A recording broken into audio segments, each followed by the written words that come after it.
Unaweza ukawa unajiuliza jinsi gani ambavyo unaweza ukatengeneza neno liweze kubendi kama hivi ilivyokaa hapa match day unayoiona hapa juu. Na hii inaongea ni kwa sababu ya mabijina. Sasa jinsi gani unaweza ukafanya, basi moja kwa moja ngoja nikuonyeshe unaweza ukatengeneza. Ni very simple kama ukiamua kufanya, na inawezekana. Moja kwa moja tutafuta hii ambayo imetengenezeka. Futa moja kwa moja, afu tutaiacha hii match day ambayo ni mpya. Hakikisha unatumia font ambayo unaipenda wewe, unaiona itakaa vizuri ili kazi yako iweze kuongeza mvuto. Utaandika match day.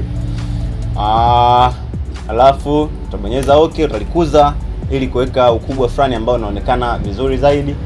Moja kwa moja utaenda kwenye layer, uta click option key, then uta convert kwenda kwenye smart object kama hivyo.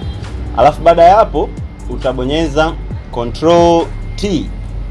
Baada ya control T utabonyeza tena option key kwenye hapa neno lako, alafu utasema warp.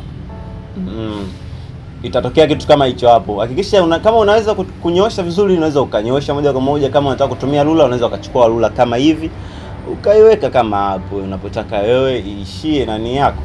Baada ya hapo utaanza kupandisha hizi dots ambazo zinaonekana hapo.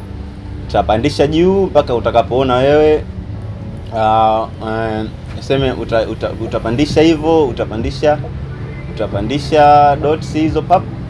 Baada ya hapo utakuja kwenye dots ya huku, kwenye dot ya huku na yenyewe utaishika, utaipandisha hivyo mpaka iweze kulingana na hii hapa ilipofika kama hivi.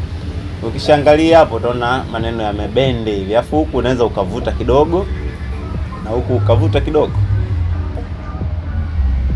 Unaona, ukimaliza ukitoa rula hii utaona maneno yako yamekaa kama hivi Unaona kitu kama hicho. Hii inaongeza kidogo mvuto kwenye poster yako, au unaweza ukaiwekea kidogo drop shadow, tengeneze kauhalisia fulani hivi kama hivi. Hapo na mimi umenisoma kidogo, tumepata kitu kidogo kama hichi. Mimi naitwa Edi, endelea kuwa karibu na page yangu ili kuendelea kupata updates zote zinazohusu design. Bye bye.